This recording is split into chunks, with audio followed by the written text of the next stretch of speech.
Oh my god, he's spreading misinformation. I have one calculation over here by 1cc that proves everything he's saying is wrong.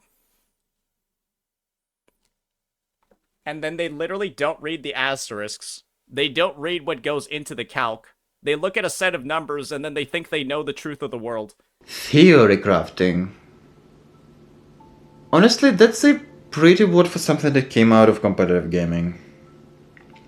According to Google AI Overview, and let me put on my nerd voice for a second, theorycrafting is the process of using scientific principles, mathematical analysis, and experimentation to understand the underlying mechanics of a game, and then to create and share optimized strategies, builds, and tactics with the broader community.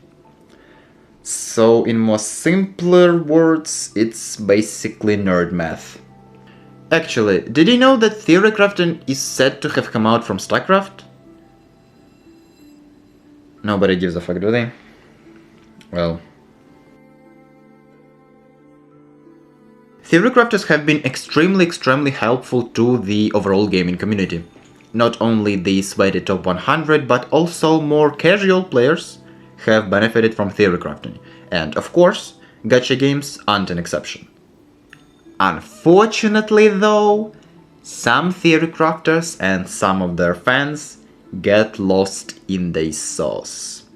One of the dramas that happened in Wuthering Waves space in the year of 2025 was the Zani power creep drama. Meigi, a popular theorycrafter at the time, as usually ran her calcs through her rotation calculator and came to a simple conclusion. Kuro had released a broken character who would shatter the balance of the game and who was also stronger than the next strongest character by 15%, basically Genshinifying the game. Now, you might ask, what is the problem here? And there were a few. Not only was she retarded enough to break the NDA with Kuro Games and leak an unreleased character Cantarella on her streams, later she was exposed for being a rat and a bitch and like a retard in general behind the scenes. You might ask, what does it have to do with her numbers and her calculations? Well, as I said, she ran her calcs through, basically her calcs were ran through, you got the fucking pun, providing impossible to execute by even a robot rotations, because they took less time in her sheet than it was actually in game. And then after that she fixed the rotation time, but added even more retarded ass frame per 2 swaps, which are again impossible to execute by a person. After being called out by Saint Tontas, once again, she cooked up an even more retarded rotation under more retarded circumstances and doubled the fuck down, saying that now the power creep is not 15, but rather 25%, while her whole fucking career was falling into obscurity. Luckily, a third party was there, Sweat Drops, and he was there to save the day and tell everybody that realistically, she was wrong. But even after that drama, even still, we're facing some situations where some dumb fuck takes the calcs at a face value and then says that Lithian Elegy, which is Frolova Sig, is better than String Master for general use. And then some people, the exact people who get lost in the sauce, will ask, are you saying that these calcs are wrong?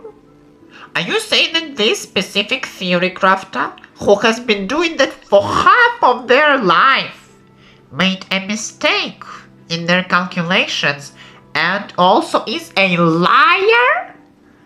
By the way, like, if you wanna know, Selkie pulled this shit on me during the Meigi drama, because I was on his chat arguing with him. It was fucking diabolical.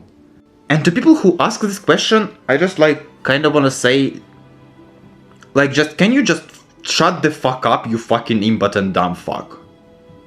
Like, I understand that it's not a lot of people, it's mostly just one guys, but holy fucking Jesus fuck, they are loud and retarded. To explain my point, I'm gonna make an extreme example. An analogy Why did I say analogy like that? What the fuck? An analogy per se. I hope you're not Mr. Pocky and you understand analogies. So imagine a math problem. A car moves at the speed of 60 kilometers per hour. How much time will it take it to go to 240 kilometers? A simple problem, right? Like a very simple answer and very easy, 4 hours. But in reality, like no. Like, okay, what if the car breaks down?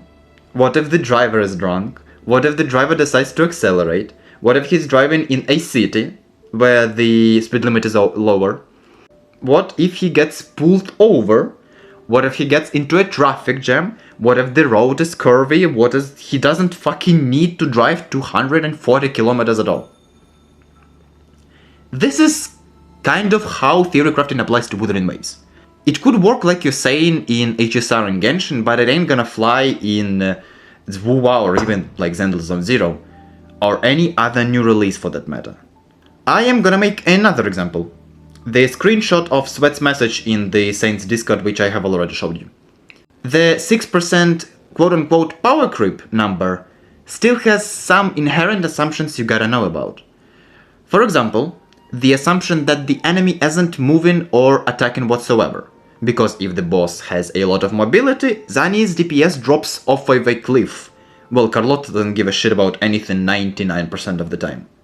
Or a caveat that you gotta time your attacks on Zani because a boss can either hit and or kill her during her Nightfall animation, or the hail of attacks can disrupt whatever quick swap shit you're doing during her Nightfall. People who take theorycrafting literally wanna just appear smart with the fucking actually... But you have to be fucking right. Not on paper, but in reality. In order not to look stupid as fuck.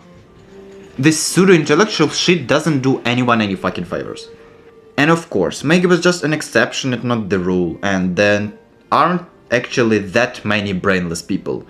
But everyone should still be aware of what these numbers mean and how they're applied in game, if they are applicable in the first place. Don't only read the percentage or the DPS number, but also the caveats, the assumptions and the reasoning behind every team, every character, every weapon and every playstyle. But, having said all this, I'm getting the fuck out.